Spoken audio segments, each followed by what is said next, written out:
Hello and welcome to the Eastern Front. My name is Julia Joja and I am with Georgetown University, George Washington University, and the Middle East Institute, and joined by my colleague Giselle Donnelly. I'm a senior fellow at the American Enterprise Institute.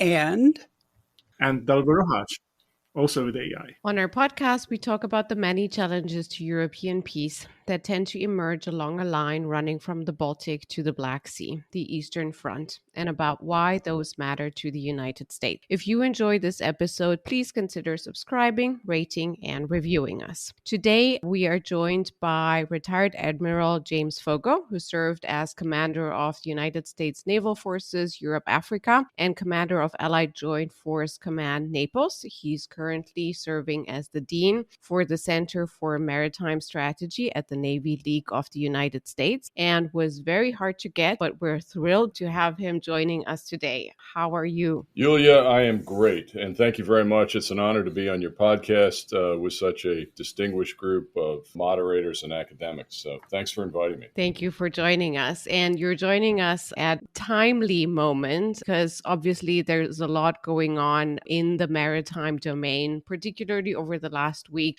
along the eastern flank, but particularly when we're looking at the Black Sea. And I guess what I want to kick off the conversation with is exactly that. I've seen over the last few days analysts and pundits talking about a Russian blockade of the Black Sea. And I guess the question is, can we at this moment in your assessment talk about a blockade of the Black Sea? A few days ago, about a week ago, Russia bombed the Ukrainian Danube ports, and that was just across the river from the Romanian territory, NATO territory. We had a Romanian commercial ship that got damaged in these bombings. Over the last few days, ships that are navigating on the western side of the Black Sea are navigating as tight to the Bulgarian and Romanian territorial waters as possible, as close to the territorial waters or within those as possible. And we had, for the first time, the Ukraine NATO Council meeting, and Bulgaria there complained about freedom of navigation in its exclusive economic zone ever since Russia's new warning area that seems to be expanding in the Black Sea. So can you help us make sense of how much the maritime security in the Black Sea has changed over the last week or so? Absolutely. And if you don't mind, I'd like to expand the time horizon back to, the beginning of hostilities on 24 February 2022.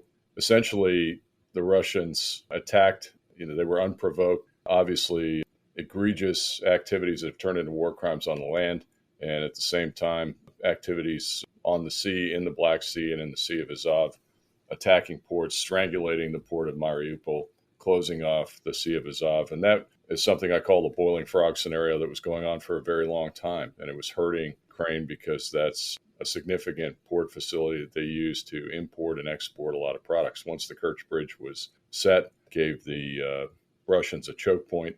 And frankly, the international community's hands were tied a little bit because that body of water is controlled by a treaty signed in 2003 between Russia and Ukraine. It's a little different than the Black Sea, where we consider that international waters that are administered by the Montreux Agreement and the state of Turkey.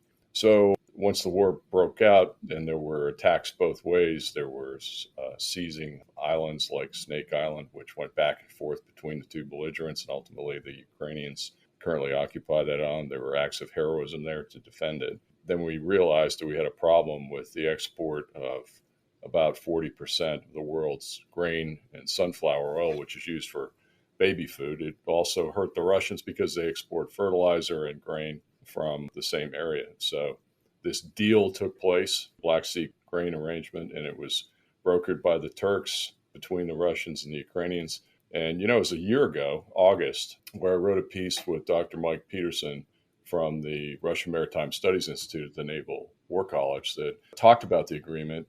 And we were skeptical that it would last beyond the first 120 days because, as you know, it's renewed every 120 days. And so it lasted almost a year. But expecting the collapse of that agreement, we asked the billion-dollar question, what's plan B? And if you think about it, since the time we raised that issue in August of 22, We've had a year to think about it. It happened this month, and now we don't have a plan B. So that's why people are hugging the coast inside the economic zone or territorial waters of Romania and Bulgaria. The Romanians have kind of been the host nation for this thing all along. They've had up to 300 ships off the port of Constanta waiting for the rubber stamp to leave the Bosphorus. And that's put a big strain on the Romanian state. They deserve kudos for what they've done. They've also cleared mines, and they've even lost a minesweeper clearing mines and keeping loose mines from penetrating that cordon of civilian ships that are out there that can't defend themselves. So when you say, is there a blockade of the Black Sea by the Russians, one could assume that from what you see in media and what you read about the campaign in the maritime domain. But I want to give you a quote from Admiral Nishpapa of the Ukrainian Navy. And just in the last international issue of the Proceedings magazine, which I love, the Forum for Naval Officers, he said, our vision, for the defense of Ukraine, and he's talking about the maritime domain here, is based on the need to substitute Soviet principles of mass and power with Western principles of quality and necessary capabilities. So what's that mean? What's he done? He has created, and the Ukrainians have created, an anti-access area denial cordon around the territory in the littoral or the maritime domain of Ukraine. So they have lots of mines, they have radars up, they have surveillance, and they have coastal cruise missiles, two of which sank the Russian Black Sea flagship Moskva. And Moskva had every possible defensive capability to defeat those air-breathing, slow cruise missiles, and they didn't do it because they were incompetent, they were overconfident, and they didn't have the radar looking down the threat axis. So the commanding officer and everybody on that ship deserved what they got. Ultimately lost the ship. So the Ukrainians have pushed the Russians away from Sevastopol and over to Novorossiysk. So I would disagree with you and say, no, the Russians have not established a blockade or complete control of the Black Sea because of these very innovative tactics and asymmetric warfare that Ukraine has adapted very innovatively. And let's throw drones into the equation. I don't know if you watch, I watch every Sunday religiously. I watch Fareed Zakaria on Global Public Square. Last weekend, he had on Eric Schmidt, the former CEO of Google.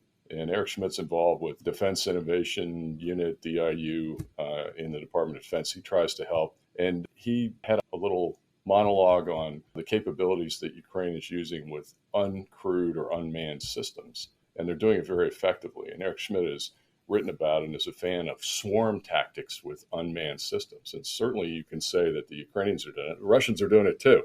And they're using Iranian drones to terrorize the Ukrainian people, both at sea and ashore. But the Ukrainians are doing it back to them. They've hit Sevastopol several times. They've hit other targets. I mean, there have been these mysterious drones that have targeted the Kremlin. So they have a long reach. And this is kind of a case study in drone warfare. Again, asymmetric, part of an anti-access area denial strategy.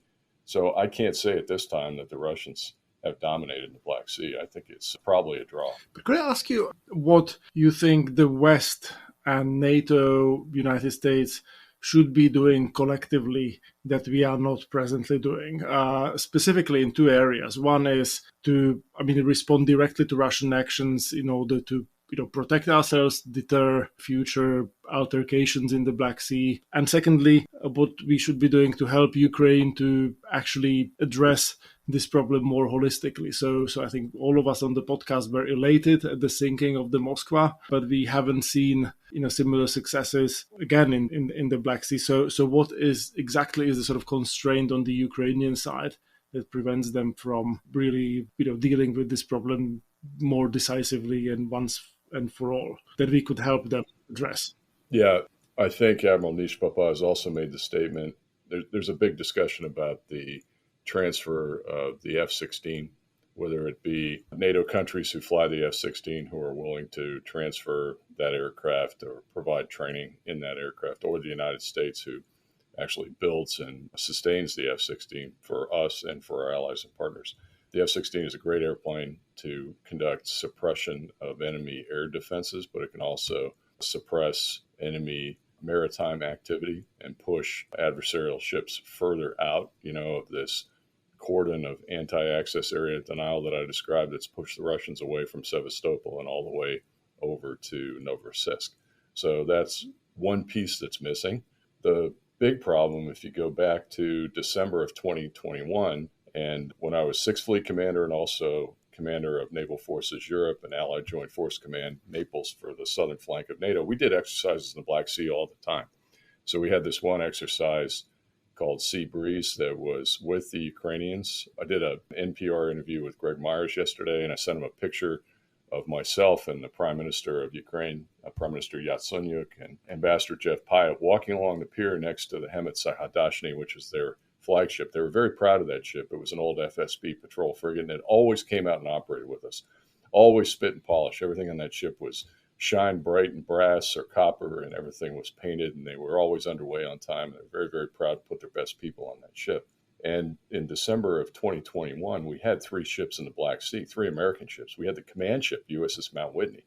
We had the USS Arleigh Burke, first of the class, DDG-51 of the Burke-class destroyers, and we had USS Porter, one of the destroyers from Rota, Spain, operating in the Black Sea with allies and partners.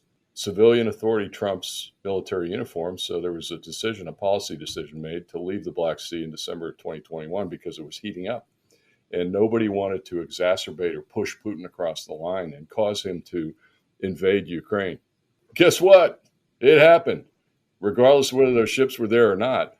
And then what happened? And then after February, Turks kind of woke up and said, this is pretty serious. So the Turkish foreign minister came in and said, look, he made kind of a soft declaration and said, we'd appreciate it if all non-riparian states, I love that term, if you're not a member of a Black Sea nation, then keep your warships out. Now, the United States has honored that. Technically speaking, the Russians have too. I mean, they sent these alligator amphibious ships in prior to the outbreak of hostilities. Smart move on their part. They did it through Montreux, legally, administratively. But when Moskva was sunk, there are a total of 4 Slava-class cruisers in that class of ships that were all built in Mykolaiv shipyard, ironically. And they chose not to push another one into the Black Sea, probably a little bit out of fear because they want to lose another one. Those are capital ships. I mean, Moscow is one of Putin's favorite platforms, almost like having an oligarch shot to himself. He can go out and do naval parades and naval reviews, but it's no longer part of their order of battle. So my point is, I don't think we ever should have left. And if we hadn't left the Black Sea, then there would not be this need for my favorite expression, the new normal. How do we get back in there and establish a new normal? Well, if we hadn't left, there wouldn't have to be a new normal. Now, albeit you got to go by the rules of the Montreux Convention. But there's been a lot of discussion about Turkey over the course of the last couple of years regarding the S-400, having a foot in the door with the Russians. I maintain that there is no NATO without Turkey and no Turkey without NATO. I mean, it's a very essential partner and ally. I had a contingent of Turks as well as Greeks in my headquarters in Naples, Italy. I had 2 flag officers from each of those contingents. There were disagreements, but we worked through it. They were very professional on both sides. And I never had an issue with a Montreux request to put a U.S. warship in the Black Sea unless I screwed up the paperwork, and it was on me. The Turks were always professional about this. And we were down in Marmaris all the time. It's a place where we sent aircraft carriers to show the flag and also to give sailors some liberty. So, I think the Turks have been professional in administrating the Montreux Accords, but I think it's time that we have a dialogue about the Montreux Accords and maybe open it up and make it easier to get ships into the Black Sea. We should crawl, walk, and run to get back in and to establish a presence there. I think the most important asset that NATO could put in the Black Sea right now are minesweepers. And NATO has these standing NATO maritime groups. During the crisis, the outbreak of hostilities, it used to be very difficult to get nations to volunteer forces to go to the SNMG. So there's an SNMG-1 and SNMG-2, and there's also an SNMCMG, long acronym, military loves acronyms, the Standing NATO Mine Countermeasures Group. So it's a group of minesweepers. I exercised them up in Baltops in 2015, 2016. Germans are really good at this. The Poles are good at it. The Dutch are good at it. A lot of people have minesweepers. And we should get the SNMCMG back into the Black Sea. I don't consider that a threat. I think a Russian warship could be hit by a loose mine as easily as that Romanian minesweeper that I talked about earlier.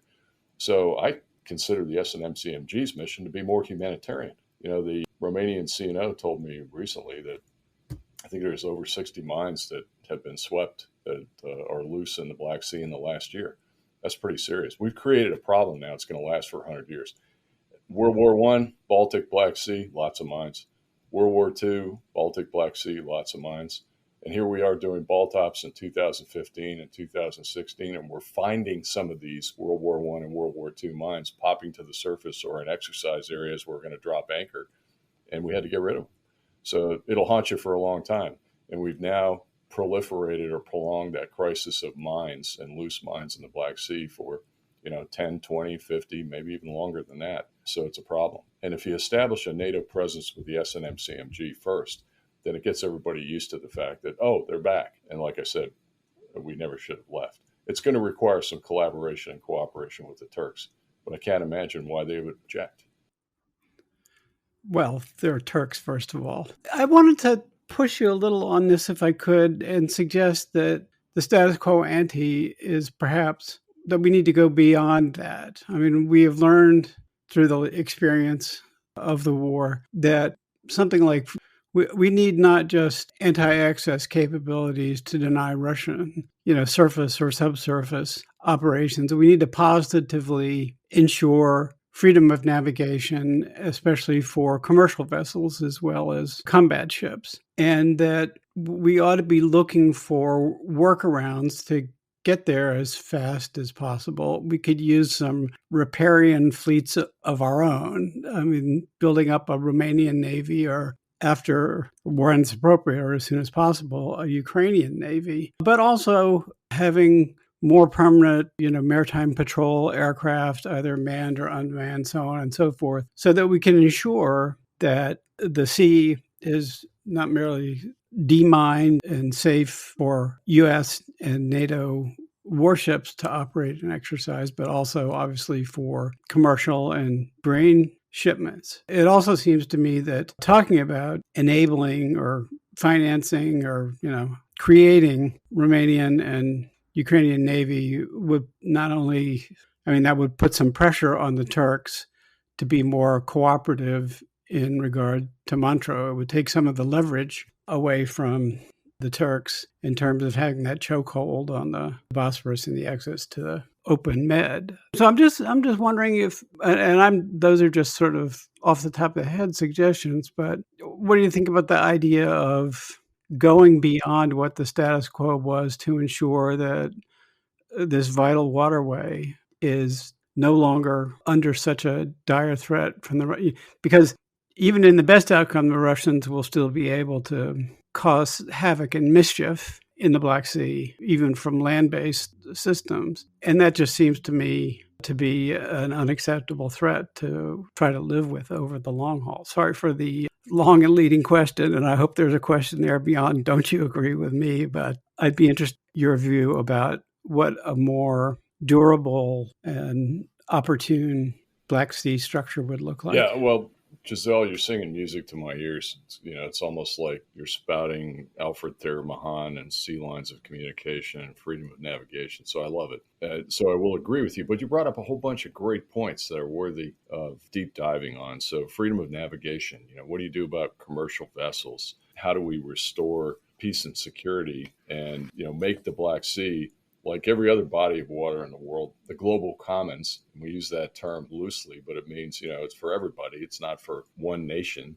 And the Black Sea shall not be Russia's lake any more than the Baltic. And, some people have used the term, well, now that Sweden and Finland are going to be part of NATO, then the Baltic is a NATO lake. I don't subscribe to that. Some people do. I think that when you do that, you just exacerbate one or more parties. And, look at Kaliningrad in the Baltic Sea. and it has probably the highest density of weapons of any piece of land on earth other than maybe North Korea. So I think to say it the way you did, that we must restore freedom of navigation, is exactly the way to go. And you're right. When all is said and done, the Russians can still make trouble in the Black Sea. Frankly, I watched with interest as they brought almost the entire White Sea fleet down into the Sea of Azov and the Black Sea. It's like 35, 36 warships during the beginning of the campaign. And they can do that because they have the waterways that feed into those larger bodies of water. So they're always going to be able to make trouble there. So eventually we have to come to a cessation of hostilities. And then, again, my favorite term, established a new normal. And what is that? What's that look like? Let's talk about the interim period here now. So we've got this problem with breakdown of the grain agreement.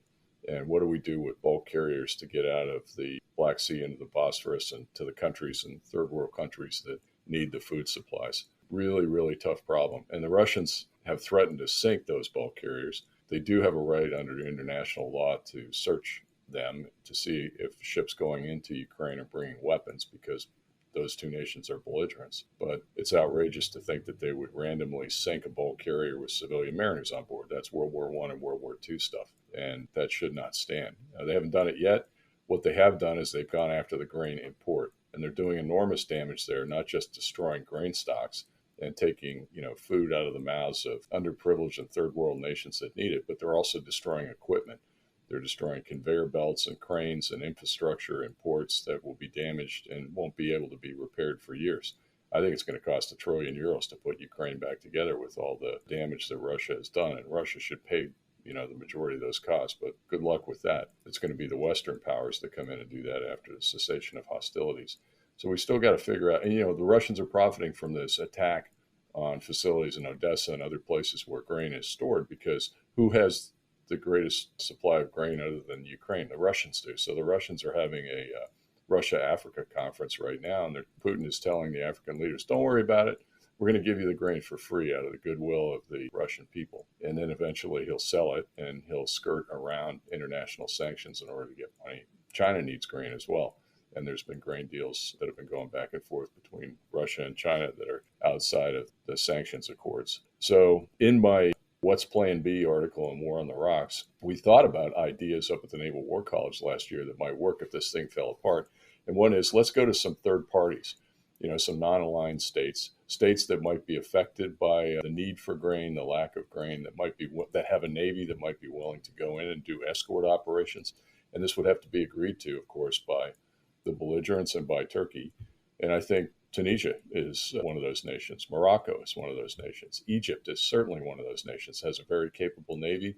And then a country that's involved in UN food programs all over the world, that does a lot of goodwill, that has a spectacular navy, Brazil. They were in Lebanon for a very long time. And the Brazilians are just terrific mariners. And I think they could lead something, and they certainly are part of BRICS, and they can talk to the Russians and perhaps talk a little sense into them. That's going to have to be a UN effort and a monumental effort. And it's going to take time, but I don't see us even exploring those ideas, and I think we should. As far as other options, you could try to sneak bulk carriers into the territorial waters of Romania and Bulgaria. I've thought about that. Wouldn't that be a plum target for Vladimir Putin and his Navy to strike from over the horizon, long distance, with potentially a hypersonic weapon or a cruise missile? These ships can't defend themselves. So now if you sink a civilian bulk carrier inside the territorial waters of a NATO ally, is that an Article 5? Does that then lead to a broader conflict in World War III? And I think the cooler heads in this administration and in Brussels, in the North Atlantic Treaty Organization, are concerned about that. And so that's why you haven't seen a leap to, let's just run them through territorial waters and we'll sneak them out through the Bosphorus, because there are potential consequences that we could walk into there, and it's pretty hard to back out of that once something bad happens. That's a sad commentary, but I think political leadership and policymakers need to consider that. So on the last piece, what do you do to try to restore peace and security in the Black Sea, rebuild a Ukrainian Navy, balance of power in the Black Sea out so that Ukraine can defend itself? Well, we were after the illegal annexation of Ukraine in 2014, I was the 6th Fleet Commander, And one of our responsibilities was to help the Ukrainians in rebuilding a navy. They lost 85% of their fleet in Sevastopol when the Russians took over. The Russians sunk some of those ships, and then they assumed or assimilated some of those ships. They split the Ukrainian navy, and families were split, those living down in Sevastopol. I remember a story about two brothers, one who went with Russia, one who went with Ukraine, grandkids on both sides, grandparents living in Crimea that then could not see the son and the offspring who were in Ukraine. And it was just, kind of devastating. So we tried the training piece in Seabreeze. We brought Admiral Voronchenko to the United States. He shopped around Baltimore Harbor. He picked 4 110-foot island-class Coast Guard cutters where the Ukrainian Navy trained on, and then those were sea lifted to the port of Odessa and commissioned. I remember sending my chief of staff up to do that in Odessa. The problem with those ships were they were lightly armed. They didn't have a deck gun, and they were for training mostly. They were not warships. And in fact, we had used them as Coast Guard cutters and kind of stripped any offensive capability off them. That was probably the wrong answer. At that time, we probably should have beefed up all of Ukraine's defenses and given them more weapon systems to defend themselves. Perhaps that would have blunted the offensive on 24 February 2022. Now, they've lost pretty much all those ships. And the tragic thing about Hemet Saganashny, which is the flagship of the Ukrainian Navy, is that President Zelensky gave the order to scuttle it in Mykolaiv Harbor because they were afraid it was going to fall into Russian hands.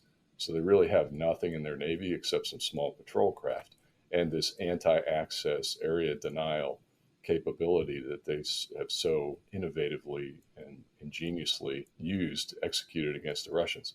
Now, there is an order out there for ships.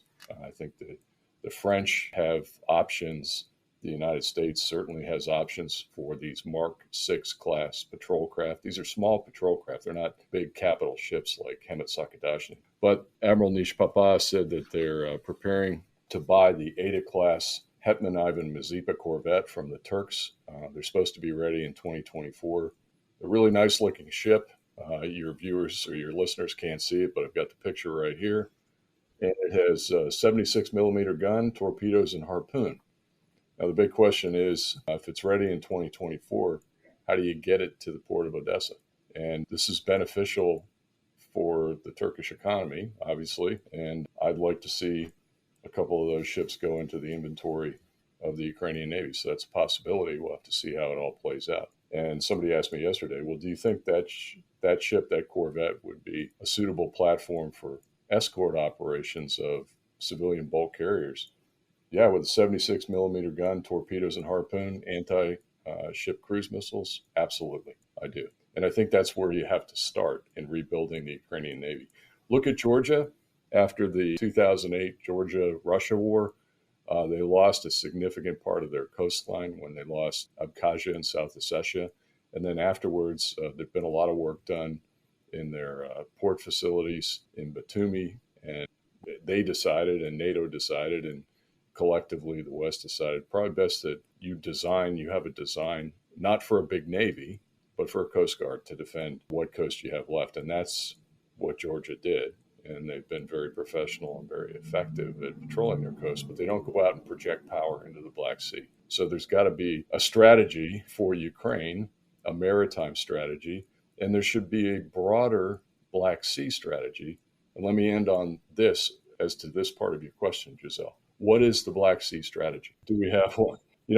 Senator Jean Shaheen and Senator Romney have a Black Sea strategy. Actually, when they were writing it, we got to look at it at the Center for Maritime Strategy, where I sit today, and we made some suggestions, and some of those suggestions were assimilated. And I think it's a great document. It's sitting out there as a bill, but we have all these other distractions in government right now and a lack of bipartisanship, and the focus is not on the Black Sea. But there's a pretty good Black Sea strategy out there. Now, it's an American written strategy. You got to sell it to your allies and partners. But I don't think that dialogue has taken place in the hallowed halls of NATO headquarters in Brussels. But it's unfair to say that NATO hasn't done anything. It's done a lot. I mean, look at the support for the Ukrainian armed forces, and look what the Ukrainian armed forces have done with this support.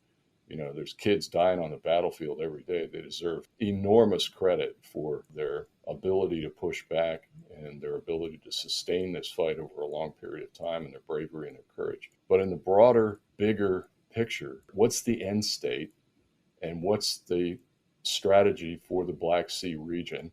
And you can go ahead and expand that to the land, the air, and the sea. I'm happy to be here today talking about the maritime because we almost never talk about the maritime in the Black Sea. And this term in the Black Sea region, the middle term, the middle word is sea. So we got to bring maritime back into the dialogue. And the Eastern Front podcast is helping us do that. So thank you. Actually, you mentioned the bill of Shaheen and Romney, and they re-pushed that bill today, waiting for the White House and the U.S. government to issue the Black Sea strategy that the government is a bit late on. So I think we're all waiting to see what that looks like firsthand and then hopefully add to it and develop it. I want to ask you, I guess, as we're wrapping up, about this middle road that you alluded to in formulating Black Sea strategy, if you'd like, between what the Ukrainians are doing now in one form and what they could be doing after the war, and what kind of lessons in the maritime domain other Black Sea countries, NATO countries, Romania and Bulgaria particularly, could be looking at. I think it was the other day, this week for sure, that the Ukrainian Prime Minister Shmyhal was announcing 1 billion for the first worldwide, what he calls fleet of maritime drones. And that's small capabilities, right?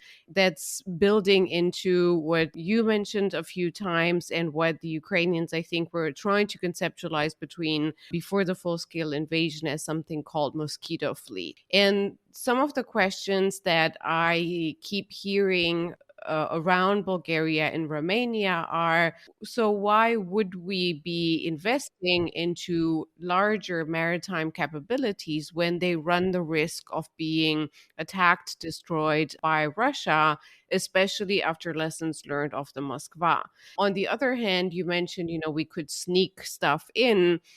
When we're looking at NATO territory, we know now that the Patriots are working, including against the hypersonic missiles. So wouldn't that be a form of anti-access area denial? I guess what I'm trying to ask you in short form is, how can we think in the case of Ukraine, where you've been doing a lot of work supporting their strategy, and what kind of lessons can countries like Romania and Bulgaria learn to be able to bridge the gap from drone warfare, small capabilities, to a fully fledged maritime security strategy that would build into potentially deterrence of Russian forces? Very good question indeed. Right. You bring up so many good points, Yulia. I want to key on the mosquito fleet, but let's just talk about, what does the Ukrainian Navy look like when the dust settles a year from now, 2 years from now? Does it look like big ships like Hemet Sagarashny? Does it look like drones, unmanned systems? Does it look like small ships like this Ada-class corvette that I described that's being built down in Turkey? That's very capable, by the way. So I think the right people are thinking through this. And again, I go back to Admiral Nish Papa's article in Proceedings. And he echoed what the great naval historian Nick Lambert said to me about a year and a half ago on a podcast, where he said, naval officers, naval historians, they long for the great battles at sea, the Trafalgars, the Midways, the turning port, but that's probably not going to happen again. And Admiral Nish Papa says that here, relative to the Black Sea. He said combat actions at sea, however, even in a maritime theater as small as northwestern Black Sea, do not involve constant direct clashes or artillery duels between ships. I agree with him. Now, back when I took over in Naples in October of 2017, one of the things that I did, and I wish I'd known all of you, I would have invited you to these things. We did regional ambassadors conferences. I'd bring in American ambassadors and naval leadership from the host nations of those ambassadors. So, for example, when we did a Black Sea conference around November of 18, we brought in the CNO's political officer, Polad Victoria Krikorian, who's a former Ukrainian in this country for many, many years. Very smart. She used to work for me in Naples. Brought in the U.S. ambassadors from Bulgaria, Romania, Ukraine, and Georgia and Turkey. And then we had CNOs from the Ukrainian Navy, the Georgian Coast Guard, Bulgaria Navy, and Romanian Navy, and Turkish Navy. And we all got together and we talked about the region, the problems, the need for a strategy. We had a discussion about a Black Sea flotilla that didn't go very far. The Turks were not very attuned to that. They didn't support that. Admiral Voronchenko was the Ukrainian CNO at the time, and he stood up and announced that Ukraine will not be deterred just because it lost the preponderance of its forces, its maritime forces in Sevastopol after Crimea was annexed, and that he had created this little thing called the Mosquito Fleet, and that they would boldly go anywhere in the Black Sea or the Sea of Azov. Well, shortly after that, he sent 3 ships up into the Sea of Azov that charged through the Kerch Straits, and that was November of 2018. Russian FSB ships, brand new ships, there's videotape online, they look pretty good, attacked the Mosquito Fleet. They rammed the tug that was in accompaniment with the Mosquito Fleet, put a hole in it, fired on the 2 attack craft, and those commanding officers wisely turned to. The Russians boarded those ships. They took 27 officers, chiefs, and sailors prisoner, charged them criminally, and sent them to a dungeon in Moscow for 2 years before there was a prisoner exchange. Complete violation of the Geneva Convention. These guys were wearing uniforms. This was a military, unprovoking act just to sail through the Kerch Straits in freedom of navigation to get to Mariupol. And it failed because the Russians had greater preponderance of force. So in building a maritime strategy post-conflict, I think you have to think about, was the Mosquito Fleet effective? Were those ships big enough to project power and do what they need to do? Perhaps the idea is go a little bigger with the Ada-class corvettes. Perhaps the idea is, well, we don't want to put, navies cost money. We're finding out in this country. It's a huge debate about the cost of an individual ship, a submarine, an aircraft carrier, how long it takes, a 10-year acquisition plan. So the first thing the Ukrainians have to do is they have to prioritize. And in their strategy for reconstruction, this estimated bill I just kind of pull out of the air of €1 trillion, how are they going to spend that money if they get it from donors, or they can raise it themselves? How are they going to spend that money? What's the priority? Is it roads, schools, housing? I would think infrastructure, rehabilitation. Can you imagine the psychological toll that will eventually come out of this war with the people who have been terrorized over the course of the last 2 years? Little kids going to school with missiles flying, people being killed in their apartments, just the horrors of trench warfare. So you got to put a lot of money into that. And then how much is left over for defense or projection of power in the maritime? How much do they need? And how much can the allies do to help them with collective defense? Big question. Does Ukraine become a member of NATO? If it does become a member of NATO, then it's going to get a security guarantee and an umbrella over both the maritime, their economic zone and territorial waters, their airspace. There'll be air policing, and also over their land.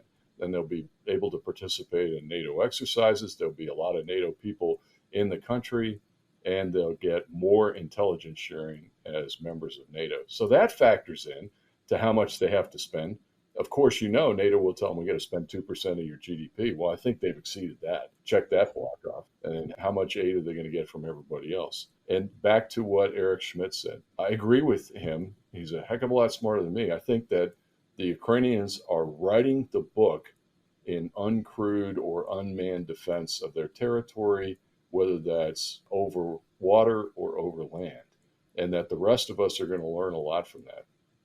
I studied the war in Nagorno-Karabakh pretty carefully before this conflict began, and I said to myself, are we prepared for drone defense against our own forces? And certainly that question is still out there to be resolved. And thank God the Ukrainians are our friends, and we're friends to them, because I'm sure they'll share all these lessons learned.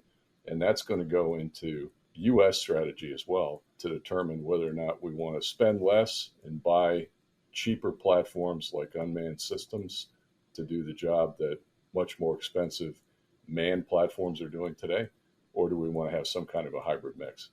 The United States Navy is experimenting with this. We've been doing it in the Arabian Gulf through the Task Force 59, the unmanned task force, and we've now expanded that to the 4th Fleet Admiral Jim Aiken was one of my Desron commanders, and he is very skillfully leading that charge down in counter-drug operations for Southcom. And so it'll be very interesting to see what comes out of the lessons learned from that, what comes out of the lessons learned from Ukraine, and how we decide how appropriately to spend either our money or the Ukrainians spend their own money on building a future Navy. But right now they're starting from scratch.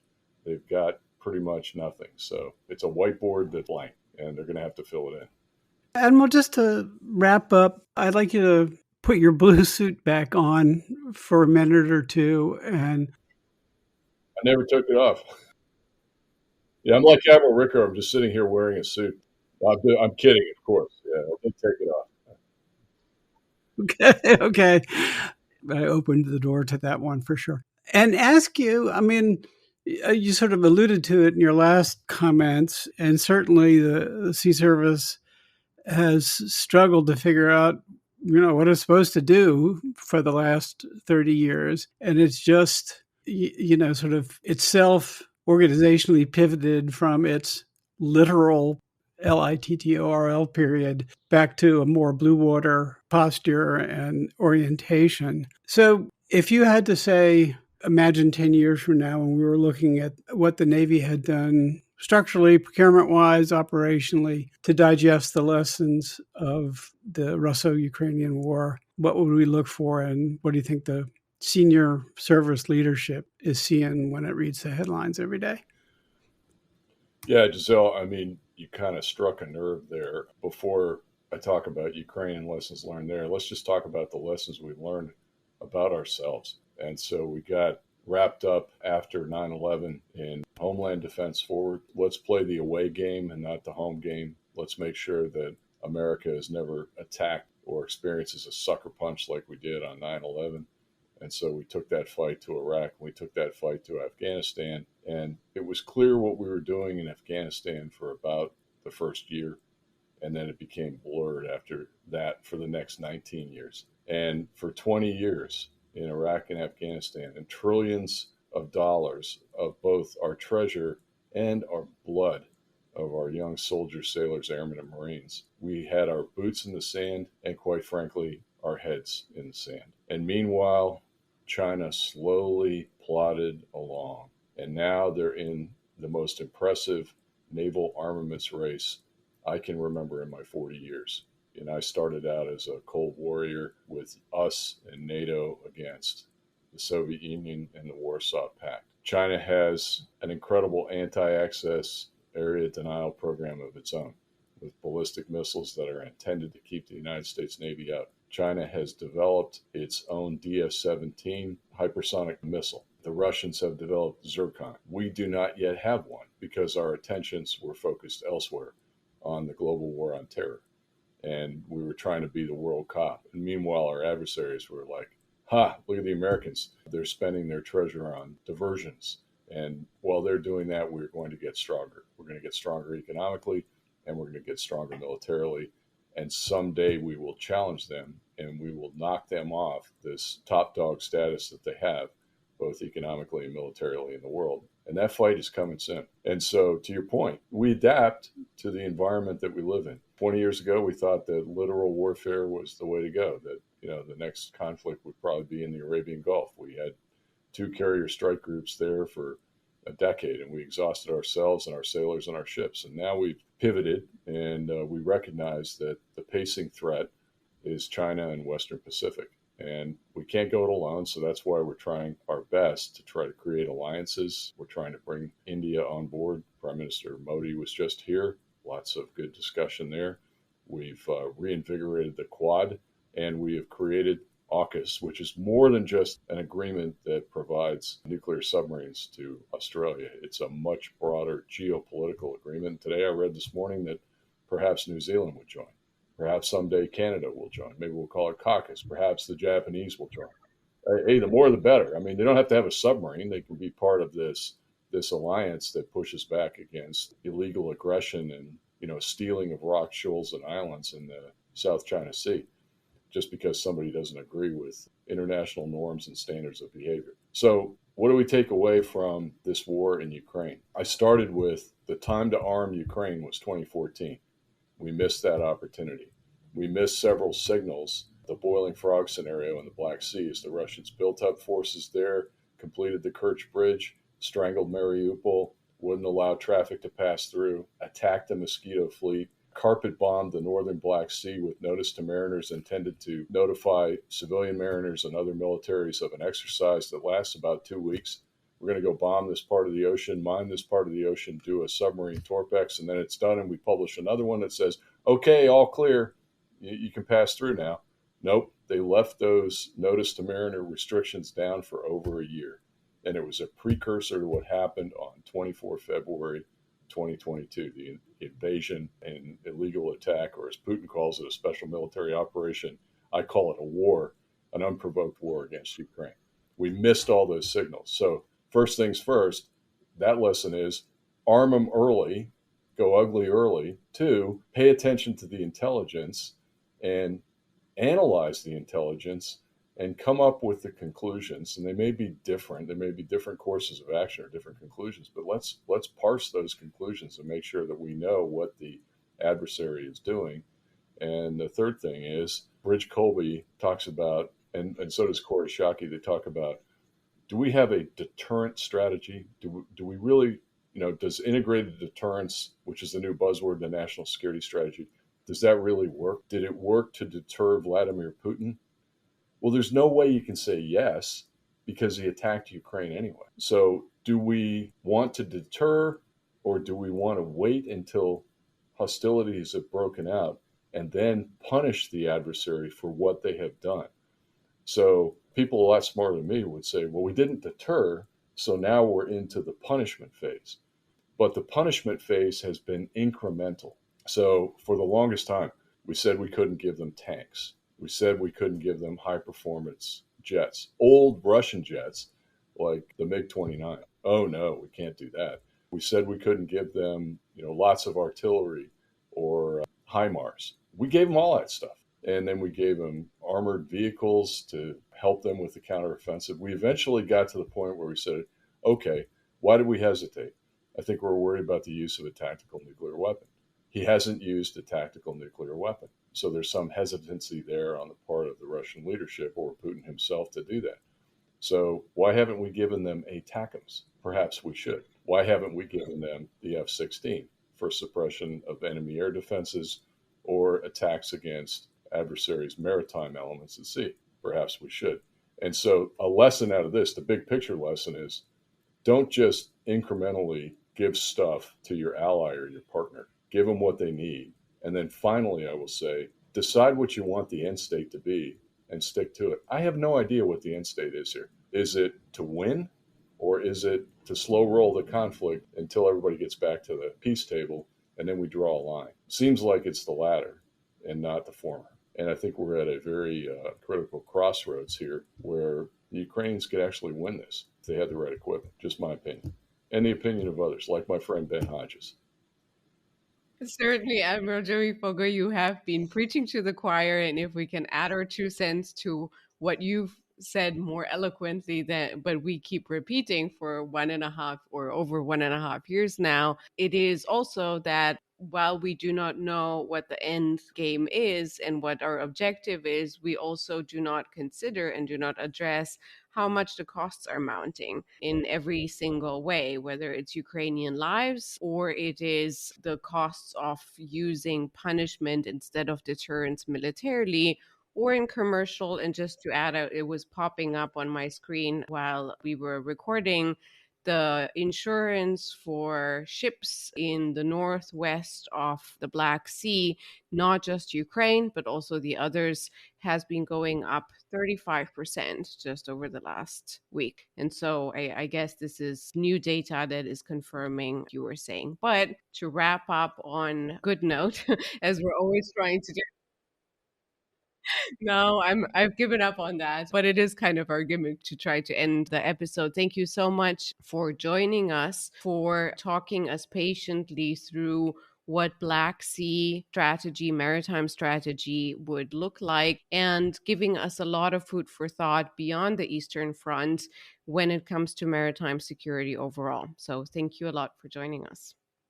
Well, Yulia Dalvor, Sahar, and Giselle. It's been an absolute pleasure and a joy to talk with you today and be on the Eastern Front podcast.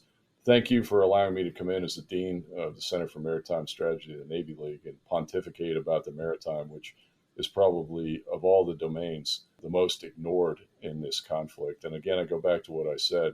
We talk about the Black Sea region. The middle word in the Black Sea region is sea. That's the maritime.